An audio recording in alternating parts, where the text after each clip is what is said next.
Bismillahirrahmanirrahim. Assalamualaikum warahmatullahi wabarakatuh. Innal hamdalillah nahmaduhu wa nasta'inuhu wa nastaghfiruh wa na'udzu billahi min syururi anfusina wa min sayyiati a'malina. Man yahdihillahu fala mudilla lahu wa man yudlil fala hadiya lahu. Wa asyhadu an la ilaha illallah wahdahu la syarika lahu wa asyhadu anna Muhammadan abduhu wa rasuluh. Allahumma salli wa sallim wa barik ala nabiyyina Muhammadin wa ala alihi wa ashabihi wa man tabi'ahum bi ihsanin ila yaumiddin, amma ba'd. Ma'asyiral muslimin rahimani wa rahimakumullah, melanjutkan kembali kajian kita membahas kitab Al-Jami'ul Farid lil as'ilati wal ajwibati ala kitab tauhid yang disusun oleh Syekh Abdullah Ibnu Jarullah Al-Jarullah rahimahullahu taala. Dan kita masih di dalam pembahasan bab yang ke-62, yaitu bab ma jaa fi kasratil halif ay minan nahyi anhu wal wa'idi wal dhammi liman kana kadzalik.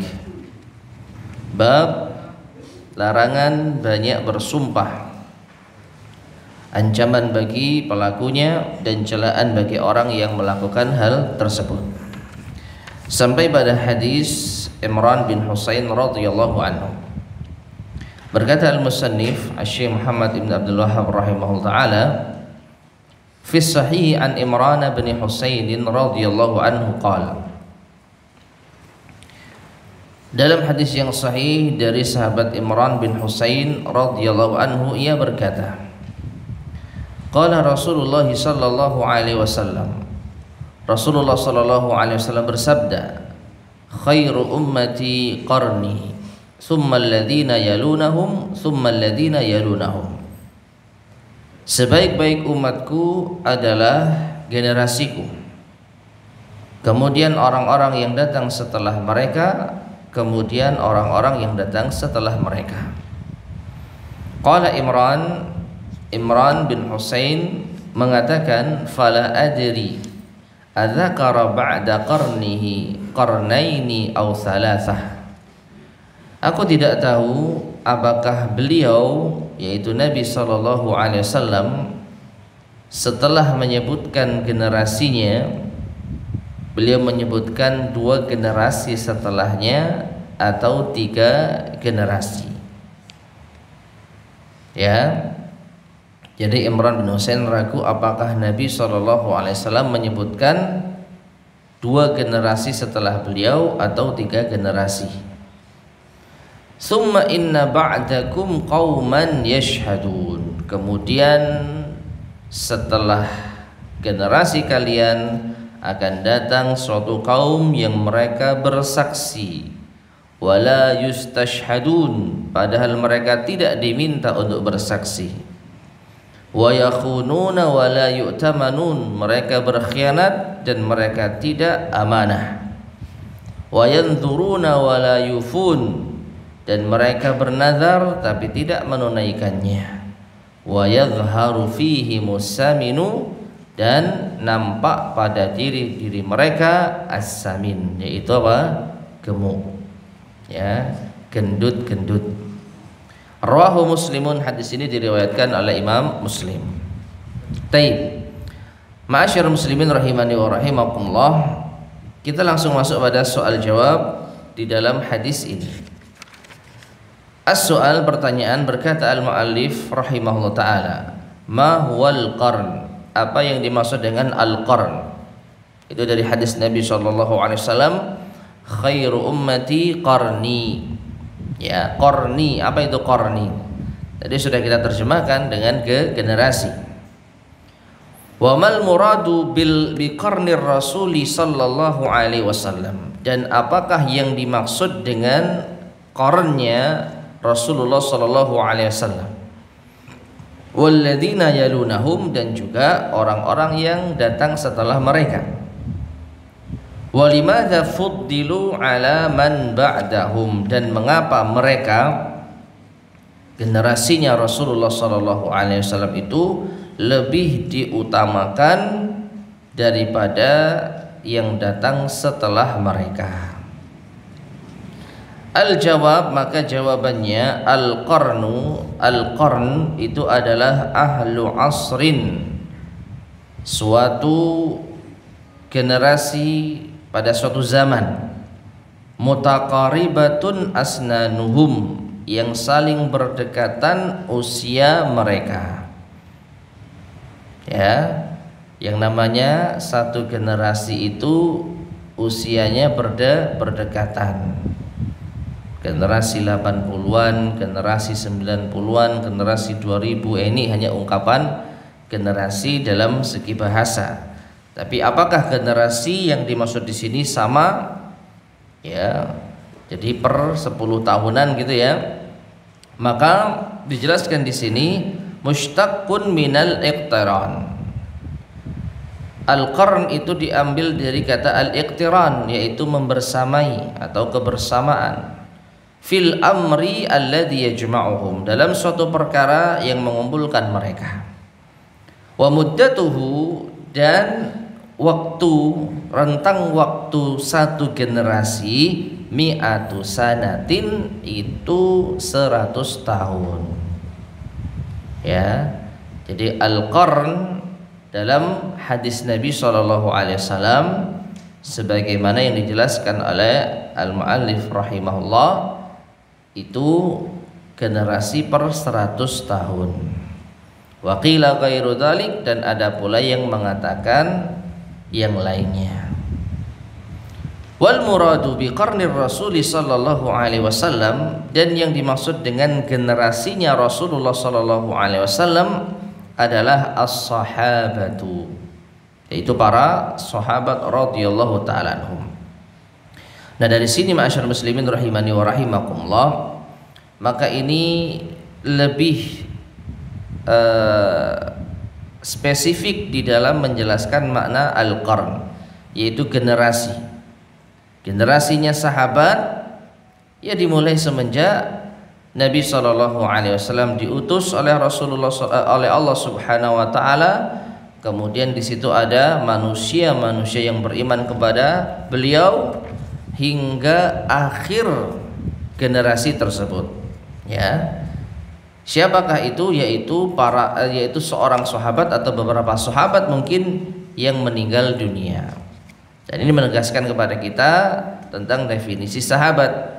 Itu siapa yang bertemu dengan Rasulullah SAW, kemudian beriman kepada beliau dan mati di atas keimanan, meninggal di atas keimanan. Nah, otomatis di sini tidak bisa kita pastikan per 100 tahun atau kurang atau lebih. Jadi siapa di antara sahabat yang sudah meninggal dunia atau sahabat terakhir yang meninggal dunia, maka berakhirlah generasi sahabat. Taib. Tsumma tabi'un, kemudian setelah sahabat yaitu tabi'in. Dimulai sejak kapan generasi tabi'in ini? Dimulai semenjak meninggalnya Rasulullah sallallahu alaihi wasallam.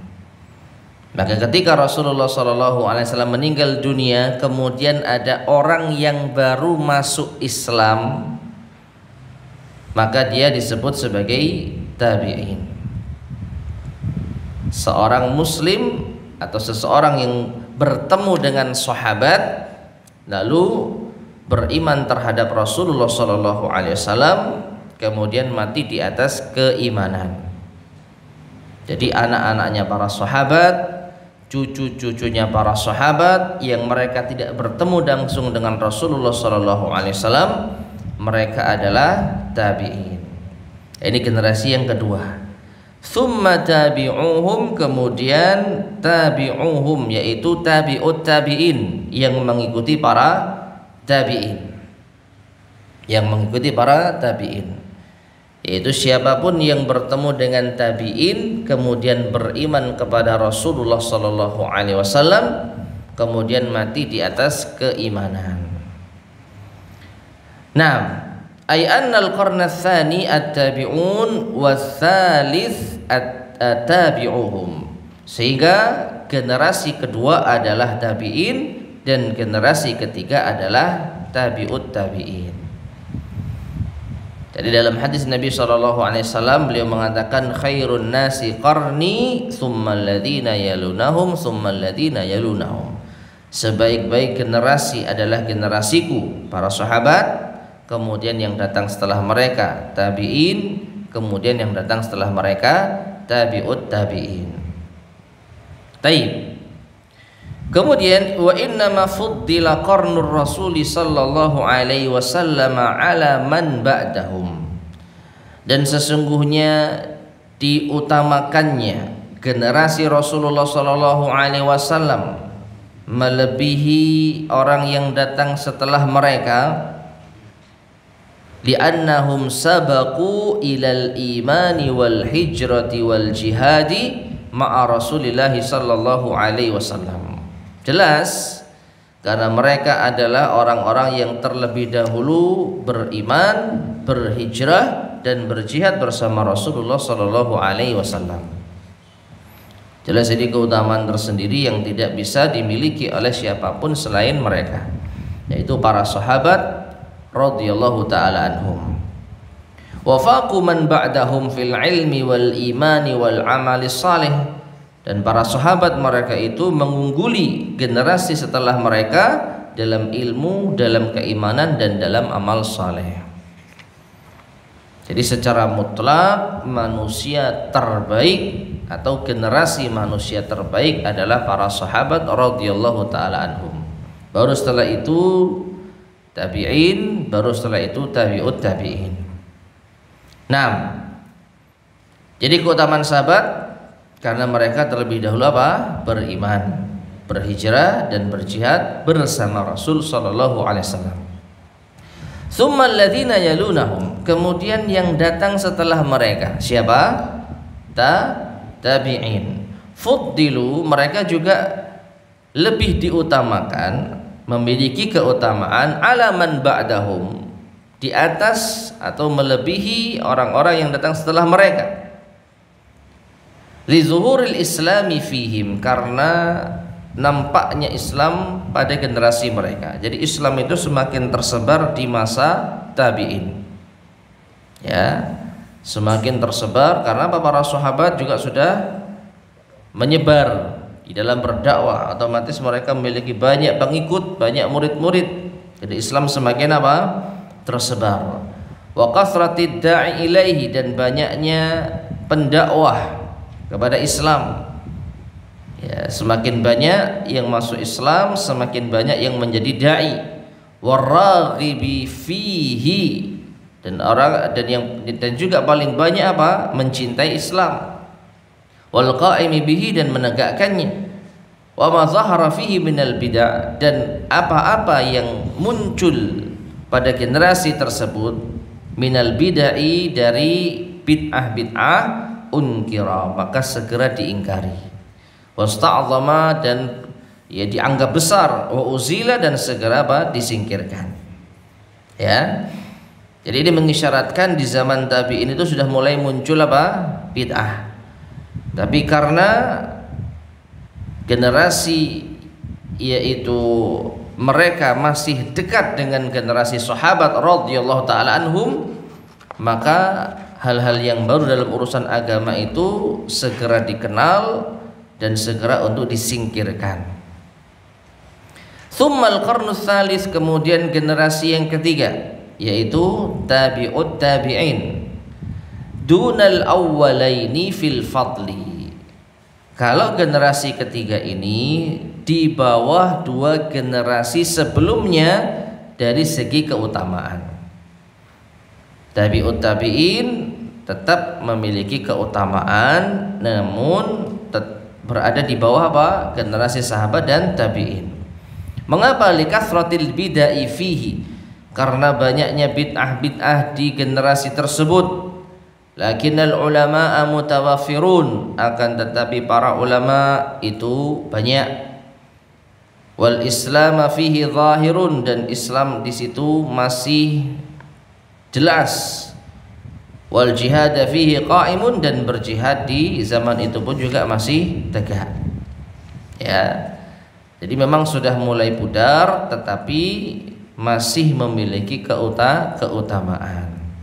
Makanya mereka ini adalah 3 generasi terbaik. Taib. Thumma dzakara Rasul sallallahu alaihi wasallam. Setelahnya Rasulullah sallallahu alaihi wasallam menyebutkan ma waqa'a ba'dal quruni thalathati. Apa yang terjadi setelah 3 generasi. Minal jafa'i fid din. Ya, dari sikap antipati terhadap agama. Jadi agama itu sudah mulai luntur pada generasi setelah tabi'ut tabi'in. Wa kathratil ahwa, dan semakin banyak hawa nafsu. Jadi semakin merajalela kebid'ahan. Ya. Nah, dan ini selaras dengan apa yang disebutkan oleh Nabi Shallallahu Alaihi Wasallam dalam satu hadisnya, la ya'ti zamanun illa walladhi ba'dahu syarrun minhu. Tidaklah datang suatu zaman, suatu waktu, melainkan yang datang setelahnya itu lebih buruk dari sebelumnya. Maka generasi terbaik adalah generasi sahabat. Setelah itu generasi tabi'in, setelah itu generasi tabi'ut tabi'in. Nah, setelah itu apa? Generasi yang lebih buruk dari sebelumnya. Jadi orang-orang sudah mulai antipati terhadap agama dan hawa nafsu semakin merajalela. Nah, soal pertanyaan, malladhi hamala haula'il qaumu yashhaduna wa la yustashhadun. Baik, sebelumnya kalau kita perhatikan, setelah Nabi SAW menyebutkan 3 generasi yang utama ini, beliau menyebutkan setelahnya ada suatu kaum yang memiliki sifat-sifat yang buruk. Ini mengisyaratkan kepada kita sifat-sifat yang buruk ini belum tampak pada generasi terbaik, pada 3 generasi terbaik. Kita tidak memungkiri bahwasanya pada 3 generasi terbaik itu ada maksiat, ada dosa. Yang namanya manusia selain Rasul itu pasti pernah terjatuh pada dosa. Namun dosa-dosa yang mereka lakukan tidak seberat dosa-dosa yang dilakukan setelah 3 generasi terbaik ini. Makanya Nabi SAW menyebutkan di antara sifat mereka yaitu kaum yang bersaksi namun tidak diminta untuk bersaksi. Tanpa diminta mereka itu apa? Ingin menjadi saksi. Kemudian mereka suka berkhianat, tidak amanah. Kemudian mereka suka melanggar nazar, melanggar sumpah. Dan kemudian mereka orangnya apa tadi yang terakhir? Gemuk-gemuk ya. Taib. Nanti akan ada penjelasannya ya. Apa penjelasan gemuk-gemuk? Apakah gemuk itu tercela? Ya. Taib. Nah, soal pertanyaan berikutnya, malladzi hamala haula'il qaumu yashhadun wa la yustashhadun. Apakah yang menjadikan kaum tersebut bersaksi padahal tidak diminta bersaksi? Al-jawab, jawabannya, hamalahum ala dzalik, yang membawa atau yang menjadikan mereka melakukan hal tersebut, istighfafuhum bi amri syahadah, karena mereka menganggap ringan perkara persaksian. Wa adamu taharrihim lisidqi, dan mereka juga tidak menjaga kejujuran.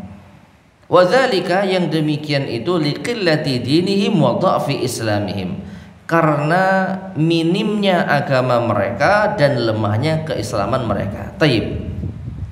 Perhatikan ma'asyiral muslimin rahimani wa rahimakumullah. Ujung-ujungnya karena kualitas agama yang berbeda, kualitas keimanan dan keislaman yang berbeda. Inilah petaka atau inilah sumber petaka dari segala macam petaka-petaka yang ada. Ya. Jadi bersaksi tanpa diminta untuk bersaksi ini adalah imbas atau dampak dari pemahaman agama mereka yang lemah, keimanan mereka yang rendah. Ya, Ini menunjukkan ketika keimanan itu tinggi dan keislaman itu kuat, maka perkara-perkara seperti ini tidaklah terjadi. Di zaman sahabat tidak ada orang-orang yang seperti ini. Di zaman tabi'in, di zaman tabi'ut tabi'in, ya, tidak tersebar orang-orang yang suka menjadi saksi padahal tidak diminta untuk bersaksi. Kenapa? Karena mereka paham agama.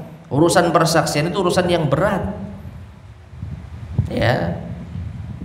Jadi persaksian itu bukan hal yang remeh. Demikian pula apa? Kejujuran. Ini sangat dijunjung tinggi di 3 generasi awal. Adapun setelah mereka karena kualitas iman menurun,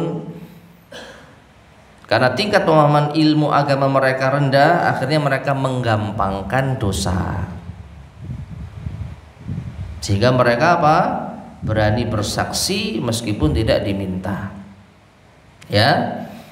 Baik, soal pertanyaan berikutnya, malladzi yadullu alaihi qauluhu wa yakhununa wa la yu'tamanun.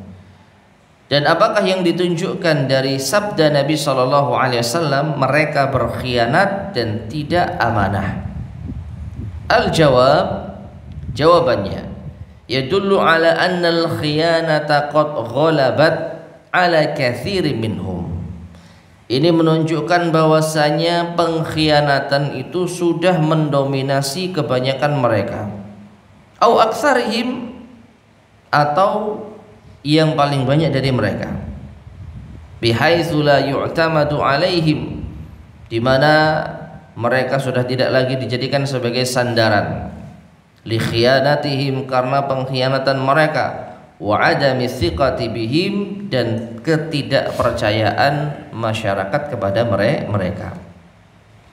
Ya, jadi setelah 3 generasi terbaik itu semakin banyak orang-orang yang berkhianat.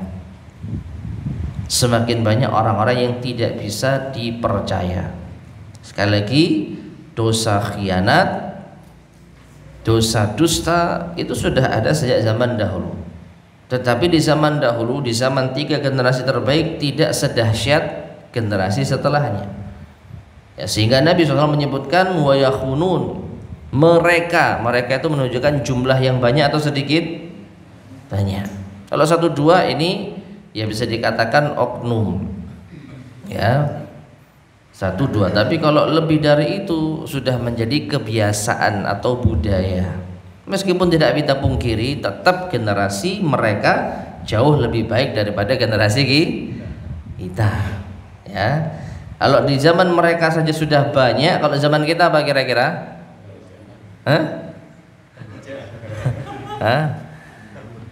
Nyari yang jujur, yang amanah itu langka. Ya. Apa kalau dalam bahasa itu? Defaultnya orang itu, ya, apa default itu? Secara umumnya, ya, secara umumnya orang itu ya khianat dan dusta. Dan ini sering kita buktikan. Kita kalau mau cari informasi masalah apa yang amanah, nah, kan gitu ya. Berarti seakan-akan kalau kita nggak kenal secara asal tidak bisa dipercaya. Ya, sering kali kita mencari informasi, mau betulin apa, mau cari apa, mau jasa apa, cari yang amanah. Jadi nggak asal pilih gitu. Karena apa? Ya ini yang terjadi. Secara asal seakan-akan manusia itu tidak bisa dipercaya. Nah, kalau ada yang bisa dipercaya, ini langka. Nah, ini yang dicari. Nah, dan ini dimulai dari zaman setelah 3 generasi terbaik. Mereka berkhianat, tidak amanah. Taib. Soal pertanyaan, mal maqsudu biqaulihi wa yanzurun wa la yufun. Apa yang dimaksud dengan sabda beliau sallallahu alaihi wasallam, mereka bernazar tapi tidak menepatinya? Al-jawab, jawabannya al maqsudu annahum la yu'adduna ma wajaba alaihim. Maksudnya adalah annahum la yu'addun, bahwasanya mereka tidak menunaikan ma wajaba alaihim, apa yang wajib bagi mereka. Yang namanya bernazar atau bersumpah itu wajib untuk ditepati. Ya.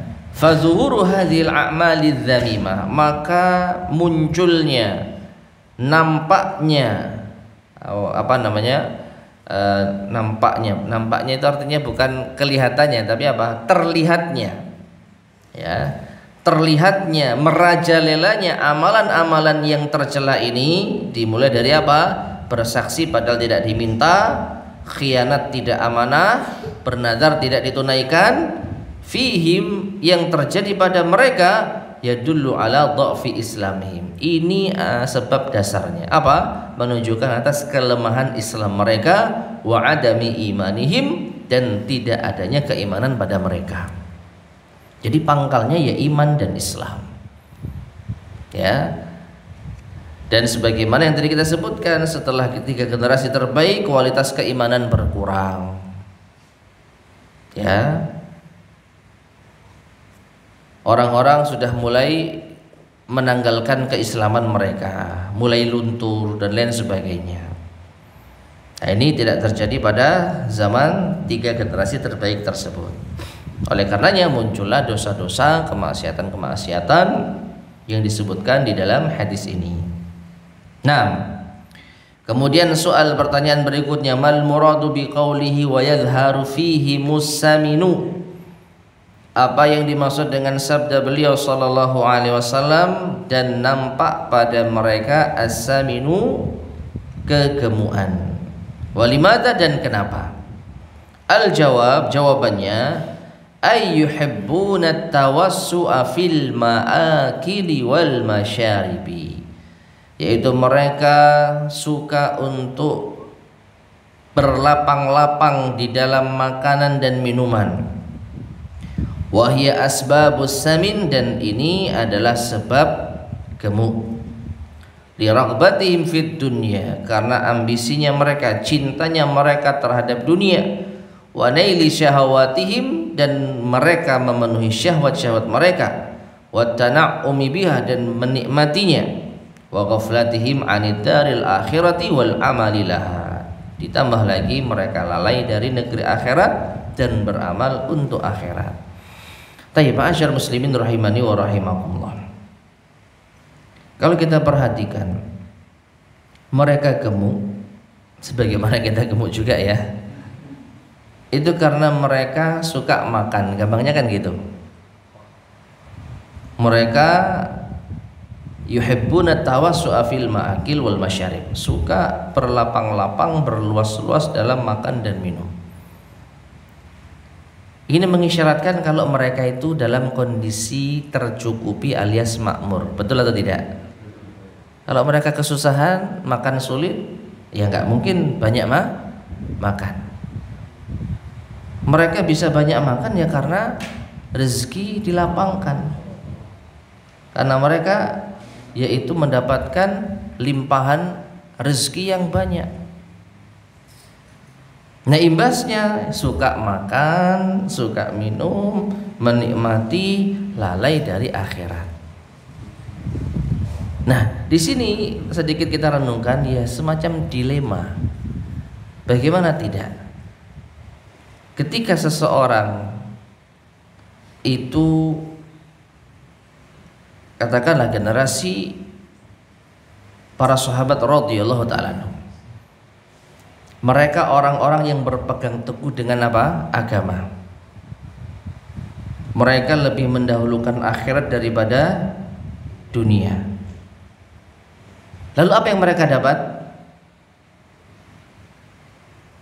Apa yang mereka dapat? Dunia dan akhirat, iya kan? Mereka mengejar akhirat, mereka meninggalkan dunia, tapi justru sama Allah dikasih dunia dan akhirat. Terbukti apa?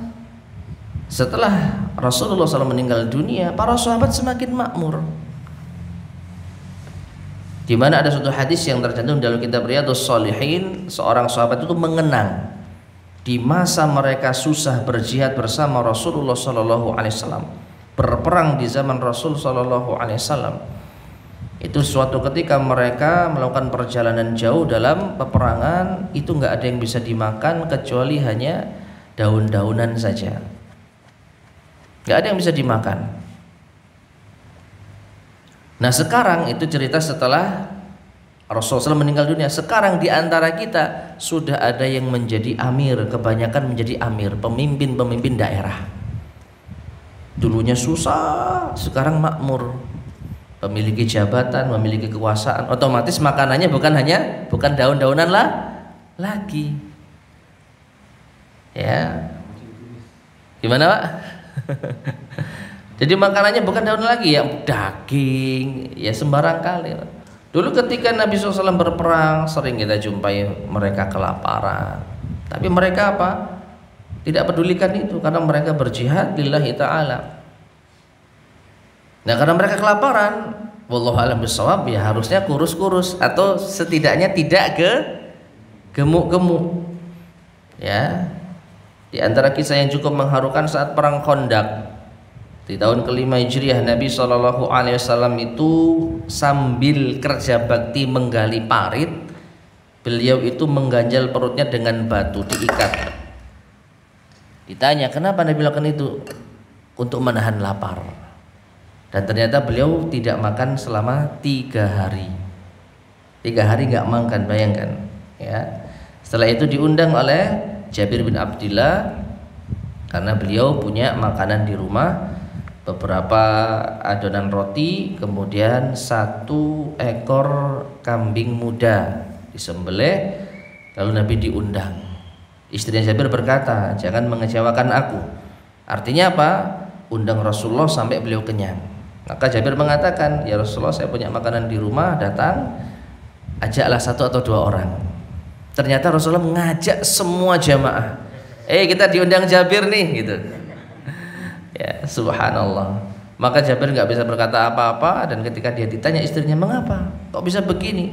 Ya, kamu membuatku malu di hadapan Rasulullah, menjamu beliau tapi nggak bisa sampai kenyang. Ya, Jabir mengatakan, aduh, aku sudah mengatakan apa yang kau sampaikan. Ternyata Rasulullah yang mengundang mereka.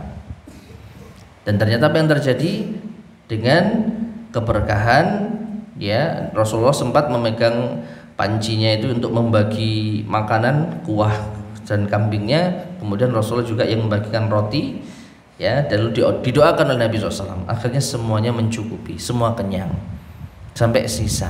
Dan tahu nggak jumlah tamunya itu berapa? 1000.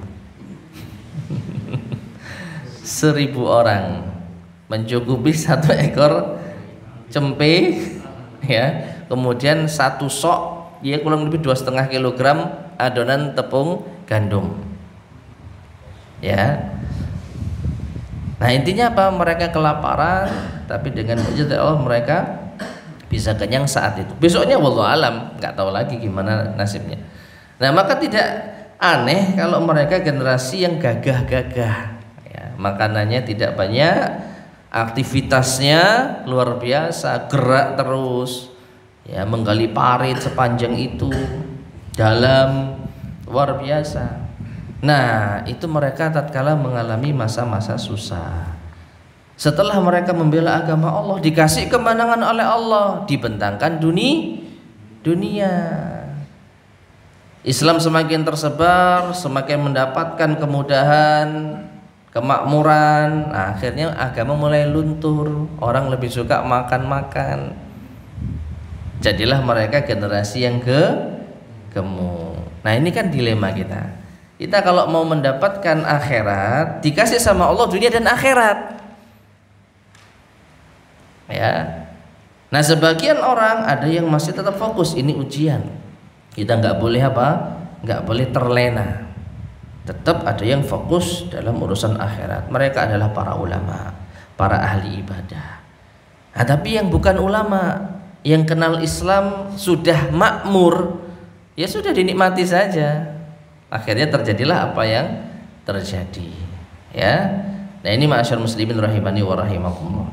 Jadi kelapangan yang Allah berikan kepada kita itu ada kali bisa menjadi bumerang bagi kita. Tapi Allah Subhanahu wa taala menghadiahi kita atas apa? Usaha kita untuk mengejar akhirat. Allah tidak akan menyanyiakan usaha kita mengejar akhirat dengan ya kekurangan. Justru Allah beri, Allah kasih. Cuma setelah itu hati-hati. Apakah kita mampu untuk konsisten tetap mengejar akhirat atau kita terlena? Kalau terlena, ya inilah yang terjadi.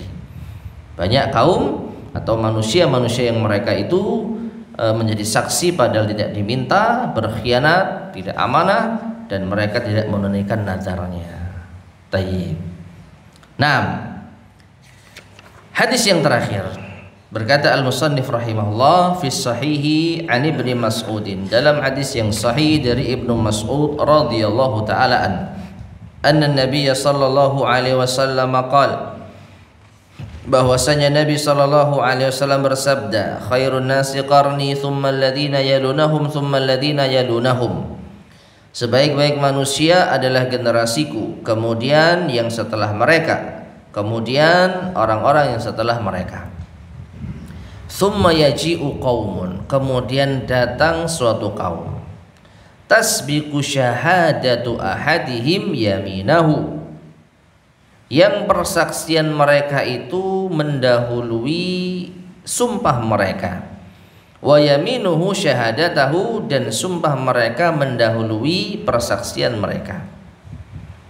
Rawahul Bukhari wa Muslim, hadis ini diriwayatkan oleh Bukhari dan Muslim. Hadis ini ma'asyar muslimin rahimani wa rahimakumullah sebagai penegas dari hadis sebelumnya. Intinya 3 generasi terbaik itu tidak bisa kita sangkal. Mereka adalah sahabat, tabi'in, dan tabi'ut tabi'in. Barulah setelah mereka banyak manusia yang melakukan dosa, melakukan kemaksiatan-kemaksiatan yang besar. Di antaranya dalam hadis ini orang yang bersaksi kemudian melampaui sumpahnya. Intinya bersaksi dengan persaksian yang tidak benar, bersumpah tetapi tidak ditepati. Kita baca penjelasan dari al-muallif rahimahullah taala. Soal pertanyaan, malladzi yatadammanu hadzal haditsa, atau malladzi yatadammanu hadzal haditsu, apa yang dikandung dalam hadis ini? Hadis ini mengandung apa? Al-jawab, jawabannya, yatadammanuhu ma tadammanahu al-haditsul ladzi qablahu. Hadis ini mengandung apa yang dikandung oleh hadis sebelumnya, min tafdhilil quruni tsalatsati ala man ba'dahum, yaitu keutamaan dari generasi atau 3 generasi awal dibandingkan setelah mereka. Wa huwa sharihun, dan ini tegas, fi annal qurunal mufaddalata thalathatun la ghaira, bahwasanya generasi yang memiliki keutamaan atau yang diutamakan itu ada 3 generasi, tidak yang lain. Ini kita bicara secara generasi ya, bukan secara personal. Kalau personal, di setiap zaman, sebaik-baik zaman, tetap ada orang yang berbuat maksiat, tapi tidak mendominasi. Yang soleh lebih baik daripada yang tidak soleh. Itu di generasi, di 3 generasi tersebut, terutama di zaman sahabat ya. Dosa-dosanya sahabat, maka masih banyak yang lebih baik dari orang yang berdosa tersebut. Kemudian setelah mereka semakin banyak, tetapi masih lebih sedikit dibandingkan dengan ahli taat. Kemudian setelah mereka, yaitu di zaman tabi'ut tabi'in, semakin banyak orang yang berdosa, tetapi tetap masih lebih banyak orang-orang yang taat. Nah, setelah mereka, yang dominan adalah yang tidak apa? Taat. Yang dominan adalah yang tidak taat. Dan ini sekali lagi terkait dengan apa yang tadi kita sampaikan. Ya, Islam yang asli yang dipegang teguh oleh para sahabat, yang mereka melihat sendiri perjuangan bersama Rasulullah, mereka melihat sendiri kapan ayat itu diturunkan. Tentu perasaannya berbeda dengan orang yang mengenal Islam sudah jadi. Jadi setelah generasi sahabat Islam tersebar, maka banyak orang-orang yang masuk Islam. Ini hal yang menggembirakan. Tetapi kualitas mereka ya tentu jauh dibanding dengan kualitas mereka yang asli. Melihat bagaimana Islam ini benar-benar diperjuangkan di zaman Rasul Sallallahu Alaihi Wasallam. Dan dalam suatu riwayat disebutkan bahwasanya di generasi setelah itu orang-orang memandang satu dosa dianggap kecil, bagi kita di zaman sahabat itu sangat besar. Ya kan, apa, meremehkan. Ya, dan ini bukan hal yang mengagetkan. Kenapa? Karena mereka mengenal Islam itu bukan dari asalnya, bukan dalam kondisi yang benar-benar diperjuangkan. Jadi akan-akan sudah tinggal enaknya saja. Ya tentu perjuangannya berbeda. Ya, jadilah mereka manusia-manusia yang lebih didominasi oleh keburukan. Nah, wa fihi isyaratun ila adami tasaru'i ila syahadah. Dan di dalamnya terdapat isyarat agar tidak yaitu terburu-buru di dalam bersaksi wal yamin dan bersumpah. Terus saya sempat lihat terjemah, kayaknya itu kurang tepat itu terjemahannya. Ya, coba dibaca. Coba dibaca. Hah? Jadi setelah menegaskan bahwa generasi yang terbaik itu adalah 3 generasi, tidak selain mereka, bukan yang lain. Setelahnya, wa fihi isyaratun, dan di sini terdapat isyarat ila adami tasaru'i, ya, agar tidak terburu-buru, itu yang benar. Kalau diterjemahkan kayaknya bukan gitu.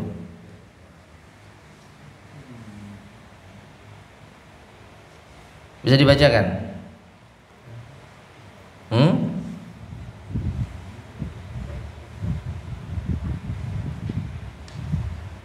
Jadi setelah menjelaskan kandungan hadis, apa yang dikandung dalam hadis ini, maka jawabannya hadis ini mengandung kandungan hadis sebelumnya tentang ini dan itu dan seterusnya. Dan apa? Hadis ini juga mengisyaratkan tidak adanya kesegeraan dalam memberi saksi dan juga sumpah. Hadis ini mengisyaratkan kepada tidak adanya kesegeraan dalam memberikan saksi. Nah, dalam memberikan saksi dan sumpah. Berarti seakan-akan apa ini? Tidak segera. Berarti seakan-akan yang dituntutkan harusnya segera. Gitu kan? Padahal harusnya justru hadis ini mengisyaratkan agar tidak terburu-buru. Agar tidak terburu-buru untuk apa? Bersaksi dan bersumpah. Jadi bukan justru dianjurkan untuk bersegera. Ya. Kalau diterjemahkan kan seakan-akan dianjurkan untuk bersegera. Hadis ini menunjukkan tidak bersegeranya mereka. Berarti apa? Harusnya bersegera. Justru yang benar ya jangan terburu-buru. Ya, jangan bersegera. Nah, wa hadhihi halu man sarafa raghbatahu ila dunya, dan ini adalah keadaan orang yang memalingkan kecintaannya pada dunia. Orang yang lebih mendahulukan dunia ya pasti seperti ini kondisinya. Terburu-buru dalam bersaksi dan bersumpah. Wa nasyal akhirah, dan melupakan akhirat. Fa khaffa amru syahadah, maka menjadi ringan bagi mereka itu perkara bersaksi wal yamin dan bersumpah indahu, di sisinya, tahammulan wa adaan, baik mengemban ataupun menunaikan. Apa artinya? Baik orang itu tatkala meminta orang untuk bersaksi, mereka nyari istilahnya itu yang gampang gitu, misalnya wis kono sing dadi saksi misalnya gitu. Terus saya nggak tahu wis tak ngomong apa no gitu misalkan.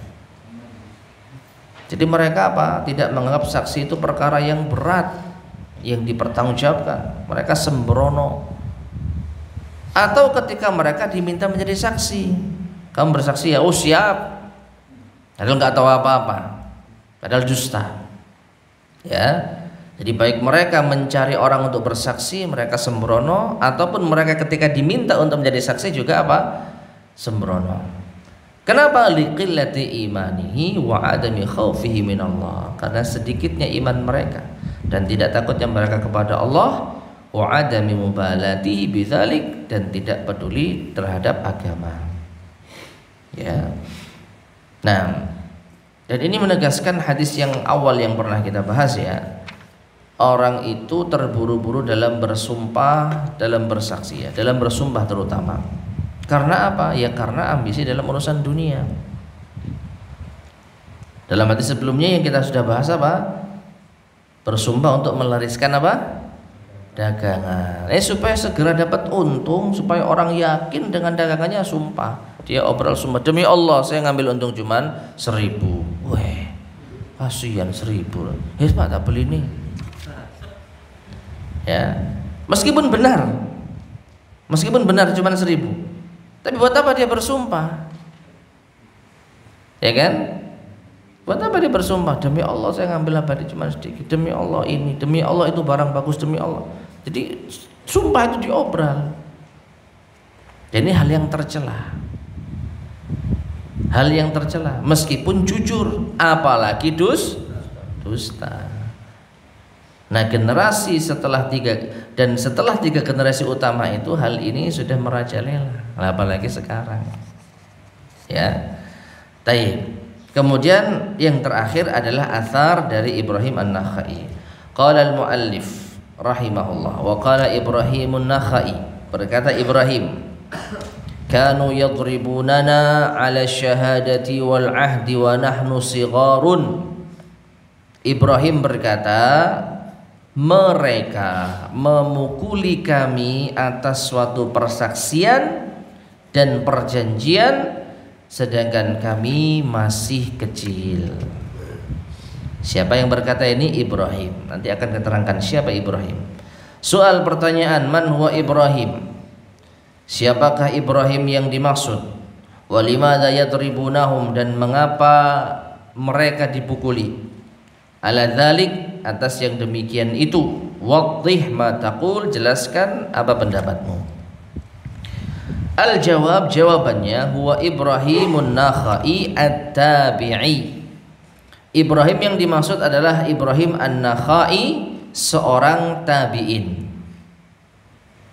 Min ashabi Abdullah bin Mas'udin, di antara muridnya Abdullah bin Mas'ud. Kalau Abdullah bin Mas'ud siapa? Sahabat. Taib. Berarti Ibrahim An-Nakhai, salah seorang tabi'in, berkata, kanu yadribunana, mereka memukuli kami. Kira-kira siapa mereka di sini yang dimaksud? Para sahabat.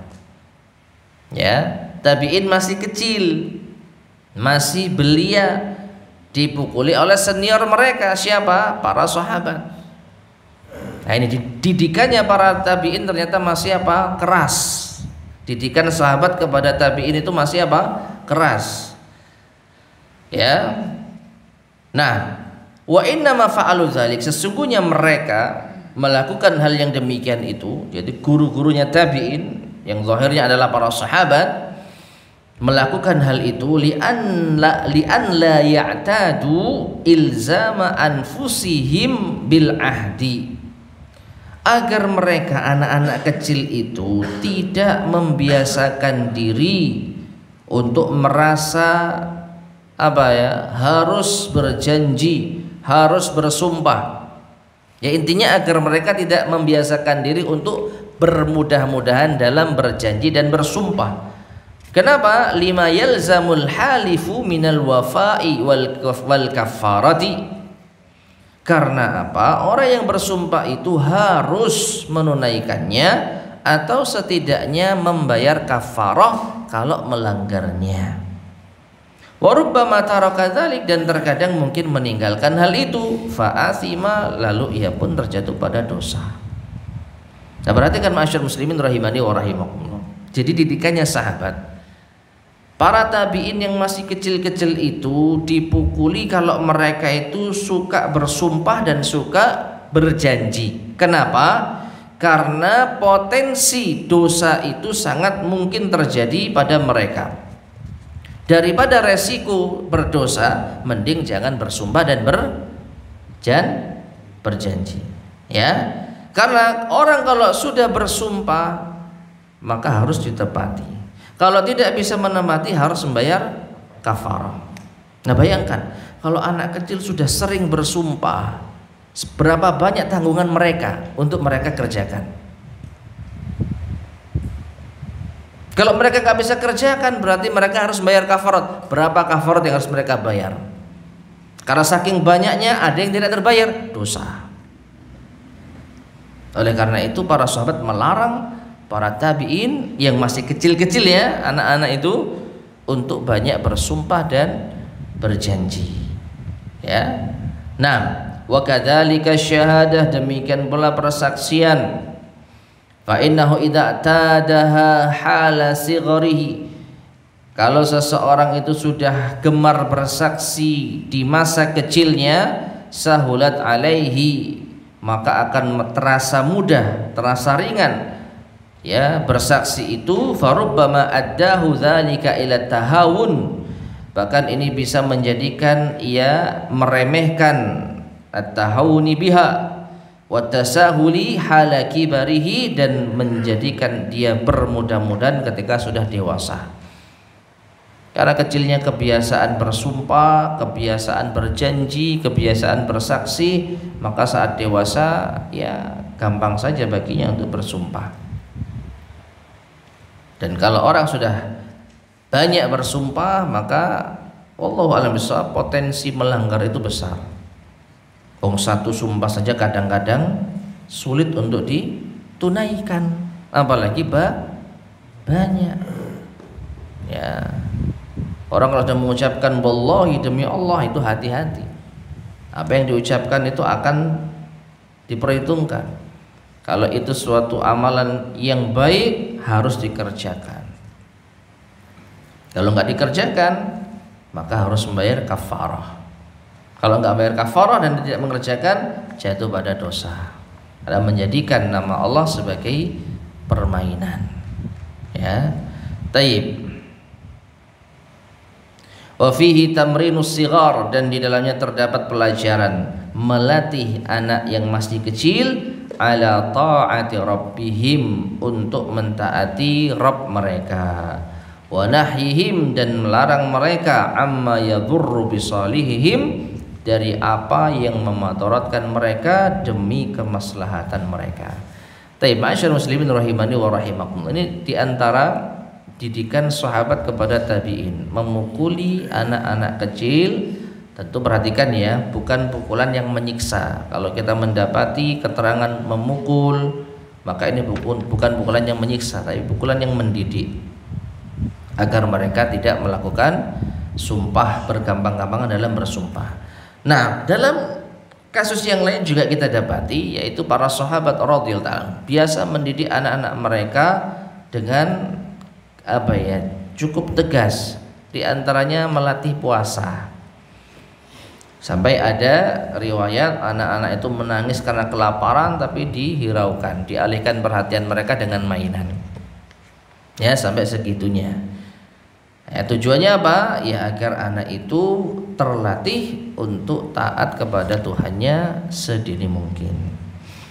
Taib. Dan yang terakhir, soal pertanyaan, malladzi yustafadu min hadzal bab, apa yang bisa diambil faidah dari bab ini? Di sini al-mu'allif menyebutkan ada 8. Al-jawab, jawabannya, awalan, faedah yang pertama, al-wasiyatu bihifdzil aiman, wasiat untuk menjaga atau menunaikan sumpah. Judul bab kita apa? Larangan banyak bersumpah. Kenapa? Karena kalau sudah banyak bersumpah itu akan sulit dijaga. Sedangkan kita diperintah untuk menjaga sumpah. Menjaga itu artinya apa? Ya perhatian. Kalau sudah bersumpah ya harus ditunaikan. Kalau nggak bisa ditunaikan harus membayar kafarah. Nah, kalau banyak bersumpah maka akan berpotensi besar terjatuh pada dosa. Taib. Tsaniyan, yang kedua, al-ikhbaru. Di dalam hadis ini terdapat faedah kabar, bi annal halifa, bahwasanya sumpah manfaqatun lisil'ah, untuk melariskan dagangan, mamhaqatun lil barakah, itu bisa menghilangkan keberkahan. Jadi bersumpah untuk melariskan dagangan itu bisa menghilangkan keberkahan. Dan perhatikan, meskipun sumpahnya itu sumpah yang jujur, seperti tadi, demi Allah saya ngambil untung cuman sedikit, memang benar. Demi Allah barang ini masih bagus, benar.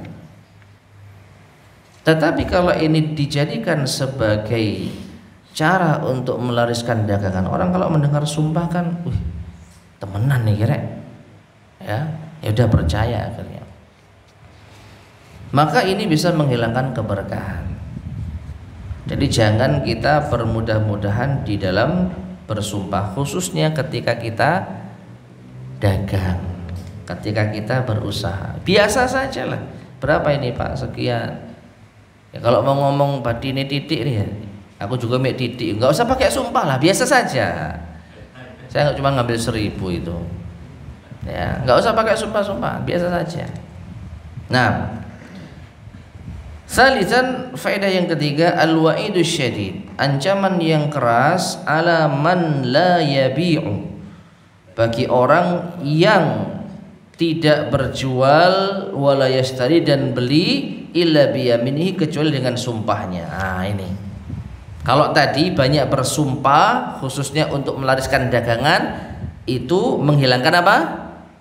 Keberkahan. Ya, misal dari 10 transaksi yang dia lakukan, 9 itu pakai sumpah, 1 enggak. Jelas? Atau 8 pakai sumpah, atau 6 pakai sumpah, atau bahkan mungkin 3 sampai 4 pakai sumpah, yang lain tidak. Tapi tetap saja apa? Di antara dagangannya laris karena sumpahnya. Ini menghilangkan apa? Keberkahan.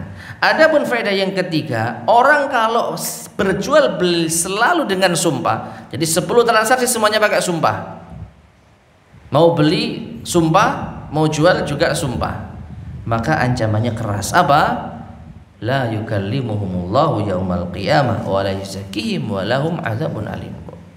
Tidak diajak bicara oleh Allah, tidak disucikan oleh Allah, dan baginya azab yang pedih. Ya, jadi banyak bersumpah, banyak bersumpah untuk melariskan dagangan, banyak ya, kadang-kadang tidak, tapi seringnya iya. Ini menghilangkan keberkahan. Tapi kalau selalu bersumpah saat jual beli, ini ancamannya keras. Bukan hanya menghilangkan keberkahan, tapi menyengsarakan nasibnya di akhirat. Rabi'an, faedah yang keempat, at-tanbihu ala anna dzanba ya'dhumu ma'a qillatid da'i. Peringatan bahwasanya dosa itu semakin besar apabila faktor pendorongnya itu kecil. Diambil dari yang mana ini? Diambil dari yang mana? 3 golongan yang disebutkan oleh Nabi SAW di hadis yang kedua, yang tidak diajak bicara Allah, tidak disucikan oleh Allah, dan baginya azab yang pedih. Orang yang pertama siapa? Usyaimitun zanin, orang tua yang berzina. Wis tuwek karapopo, kok sik genit, kan gitu ya. Sudah tua harusnya sudah bau tanah bahasa kita. Harusnya ya sudah, faktor pendorongnya itu harusnya lebih kecil gitu ya. Nah kok masih apa berzina. Jadi semakin kecil faktor pendorong orang untuk bermaksiat, kok masih dilakukan, dosanya semakin besar. Yang kedua apa? Wa'ailun mustadbirun, orang miskin yang sombong. Miskin harusnya tahu diri, lah kok sombong. Ya, kalau orang kaya sombong masih ada wajarnya. Dosa sih dosa, tapi masih ada wajarnya. Ada sesuatu yang disombong. Lah kalau miskin, apa yang mau disombongkan? Ya, sehingga faktor pendorong kemaksiatan itu kecil, tetap dilakukan, maka dosanya lebih besar. Dosanya lebih besar. Nah, khamisan yang kelima, zamul ladzina yahlifuna wala yastahlifun. Celaan bagi orang-orang yang bersumpah meskipun tidak diminta untuk bersumpah. Yahlifuna, tidak diminta sumpahnya. Yahlifun bersumpah. Kalau hadisnya sebenarnya yashhadun. Gimana itu di terjemahan? Faedah yang kelima. Ancaman bagi orang yang bersumpah padahal tidak dituntut untuk mengucapkan sumpah. Iya benar, iya ada benarnya. Tapi kalau kita melihat hadisnya, persaksian kaum yang bersaksi, tapi ada kaitannya memang. Orang bersaksi itu kan biasanya bersumpah. Ya, diambil sumpahnya. Nah, orang-orang semacam ini mereka tidak diminta untuk menjadi saksi, alias tidak diminta untuk bersumpah, tapi mereka mengajukan diri untuk menjadi saksi sehingga mereka bersumpah. Demi Allah saya siap menjadi saksi lo. Yang nunjuk kamu saksi siapa? Sadisan yang keenam, sana'uhu sallallahu alaihi wasallam 'alal quruni thalathati awil arba'ati. Pujian Rasulullah sallallahu alaihi wasallam pada 3 generasi atau 4. Kalau 3 berarti sahabat, tabi'in, tabi'ut tabi'in. Kalau 4 berarti sahabat, tabi'in, tabi'ut tabi'in, tabi'ut tabi'in. Ya. Wa dzikru ma yahdutsu ba'daha, dan beliau menyebutkan apa yang terjadi setelahnya. Jadi kaum-kaum yang mereka minim keimanan dan agama sehingga mereka melakukan perkara-perkara yang membahayakan, yang tidak menjaga sumpah mereka. Sesuai dengan bab kita kan, bab kita adalah banyak bersumpah, larangan banyak bersumpah. Sabian yang ketujuh, zamul ladzina yashhaduna wa la yustashhadun. Nah ini ternyata ya, celaan bagi orang yang bersaksi meskipun tidak diminta menjadi saksi. Dan yang terakhir, thaminan, kaunus salafi yatribuna as-sighara ala syahadati wal ahad. Yaitu para salaf dahulu itu biasa memukul anak-anak kecil, yaitu para tabi'in, karena banyak bersaksi dan banyak berjanji. Wallahu subhanahu wa ta'ala a'lam. Baik, ma'asyarul muslimin rahimani wa rahimakumullah. Kita cukupkan kajian kita pada malam hari ini. Insyaallah akan kita lanjutkan pada kesempatan berikutnya, bab yang ke-63. Kurang berapa bab ini?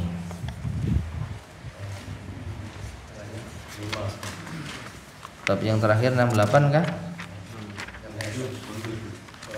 Kurang 4 bab ya berarti. Kurang 4 bab insyaallah. Baik, sebelum kita akhiri ada yang disampaikan? Bismillah. Ini di luar tema Ustaz. Sebentar, yang di dalam tema dulu. Biasanya kalau di luar tema panjang nanti. Yang di dalam tema dulu, tidak ada ya? Insyaallah sudah dipahami ya. Di kesimpulannya bab kita itu ya jangan gampang-gampang bersumpah. Ya. Ada nggak batas waktu bayar kafarah, misalnya sumpah terus tidak dilaksanakan sumpahnya terus? Wallahu alam, secara asal ya sesegera mungkin. Yang namanya bayar kafarah kita kan utang, kita punya tanggungan. Yang namanya tanggungan sesegera mungkin dibayar. Ya, adapun batasannya ya wallahu alam tidak ada setahu saya. Ya, sebagaimana utang, kalau orang tidak memberikan batasan, kapan saya bayar? Ya sakarepmu. Misalnya terserah kamu, tahun depan boleh, 2 tahun lagi boleh, tapi kan kita nggak tahu usia. Kalau belum menunaikan hutang ternyata sudah meninggal dunia, nah ini susah jadinya. Ya, jadi yang namanya tanggungan itu sesegera mungkin. Wallahu alam. Kayaknya nggak ada, Pak. Enggak awal. Sudah di luar sekarang. Ini ada teman Ustaz, dia kan kebetulan punya gangguan di pencernaan. Kan setelah operasi ambeien, jadi setiap subuh itu dia punya masalah dengan pencernaan Ustaz. Jadi kadang kalau pas mau sholat itu kadang bisa buang angin, pas mau buang angin itu apa ada uzurnya Ustaz? Gara-gara operasi masalah pencernaannya terganggu, sehingga setiap kali sholat itu pasti keluar angin, pasti. Ya. Tapi itu subuh toh? Subuh saja. Nah, subuh aja. Itu pas takbir atau ruku? Nah, pas mau sholat setelah ambil wudhu mau sholat nanti udah baru keluar. Baru keluar maksudnya? Baru keluar dari tempat wudhu kita lagi. Ah. Kita ambil wudhu lagi. Sekarang sampai gitu sampai 5 kali gitu kan. Sampai 5 kali. Yang keenam enggak? Ke-6 dan enggak. Alhamdulillah, berarti insya Allah masih bisa. Caranya berarti sebelum sholat jamaah wudhu dulu. Maksudnya setengah jam misalnya wudhu dulu. Ayo tak ladeni ping piro kon. Jangan pas mendekati sholat. Artinya begini, masih ada kesempatan dia itu akhirnya nggak ngentut, kan begitu ya? Masih ada. Waktu sholat subuh itu kan panjang. Kalau memang gara-gara itu dia terhalang dari jamaah, ya insya Allah nggak apa-apa, nggak jamaah. Daripada apa? Sholat jamaah dalam keadaan kentut. Jelas ya? Jadi ya diterima kondisinya, itu ujian baginya. Yang penting dia berusaha untuk sholat tetap dalam keadaan suci. Karena apa? Dia masih bisa. Kalau yang tadi jangan sampaikan, ya meskipun nanti 10 kali misalkan, yang ke-11 semoga tidak, ya sudah. Ya intinya begini, kalau dia bisa lebih dahulu untuk wudhu batal dalam rentang waktu yang cukup sebelum iqomah, silahkan dilakukan, dan itu yang terbaik. Jadi misalnya qomatnya misalnya 4:30, maka dia sejak jam 4 sudah mulai start nih wudhu.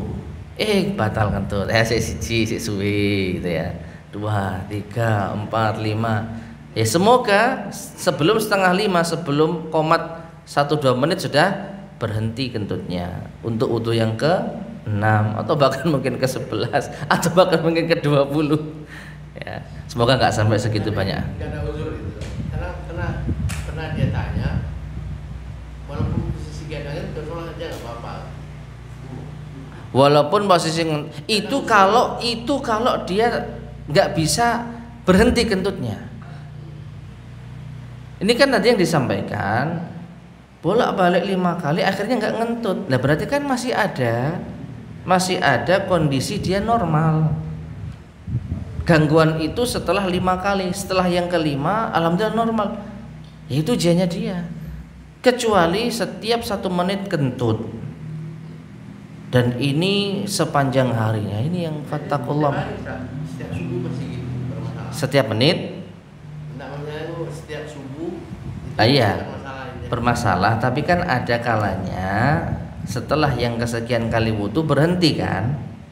Ini yang kita bahas setiap menit. Dalam 24 jam setiap menit kentut. Wudhu baru takbir kentut. Dan ini ya nggak hanya 5 kali 6 kali, nggak mari-mari. Ini mirip orang yang memiliki kasus apa namanya itu Pak? Bukan, beser, kerannya itu nggak bisa ditutup. Nah seperti ini gimana? Darurat. Maka dia sholat dalam keadaan semampunya dengan memakai pempes atau pembalut. Makanya tadi saya sampaikan kan, apakah seperti ini? Jangan bilang setelah 5 kali berhenti, ya sudah. Jadi dia belum bisa dapat uzur untuk nerabas sholat dalam keadaan jamaah. Ini kalau jamaah ya tadi, kalau dia nggak mampu datang awal waktu sekali ya sudah, nggak apa-apa, nggak jamaah. Yang penting sholat subuhnya sah. Ya, jadi tetap.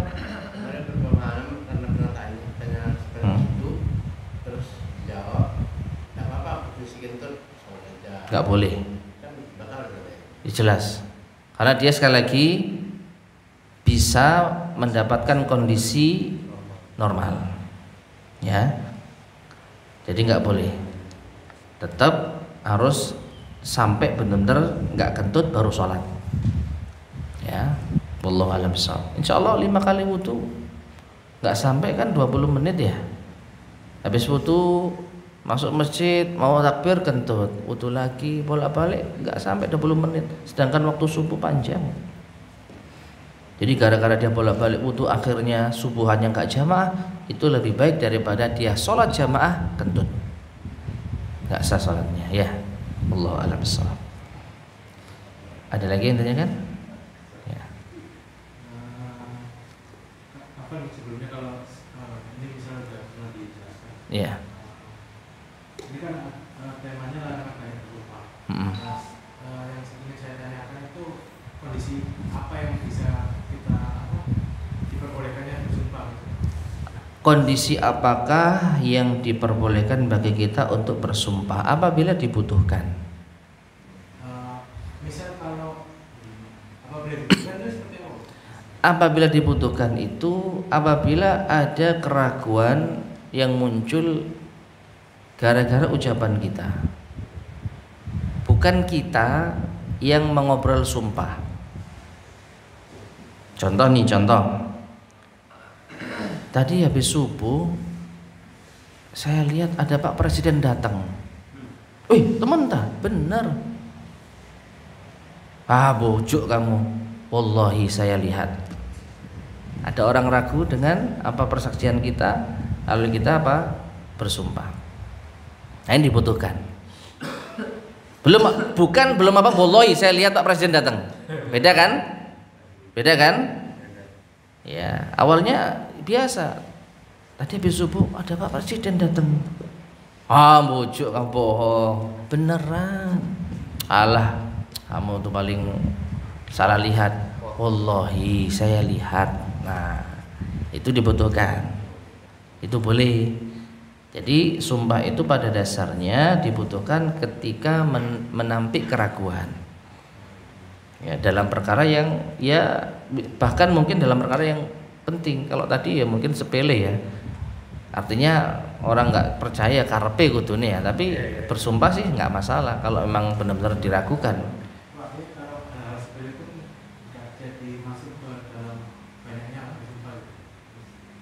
Tapi dibutuhkan enggak? Artinya begini, ketika kita menceritakan sesuatu, orang itu meragukan kisah kita. Kalau orang itu meragukan kisah kita, bisa jadi kita dirugikan. Kita dicap sebagai seorang pendusta. Oh ngarang itu, oh ngarang. Nah, kita boleh membela diri dengan bersumpah demi Allah, saya beneran. Ya.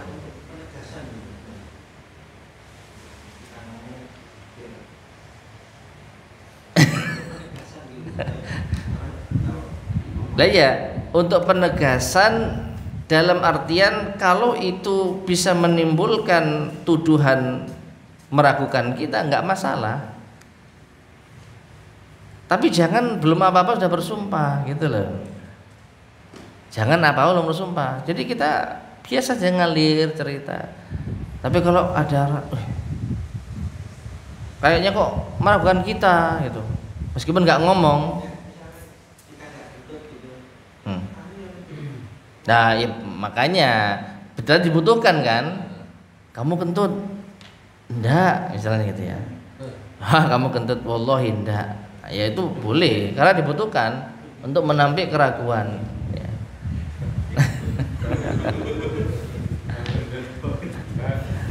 Karepmu.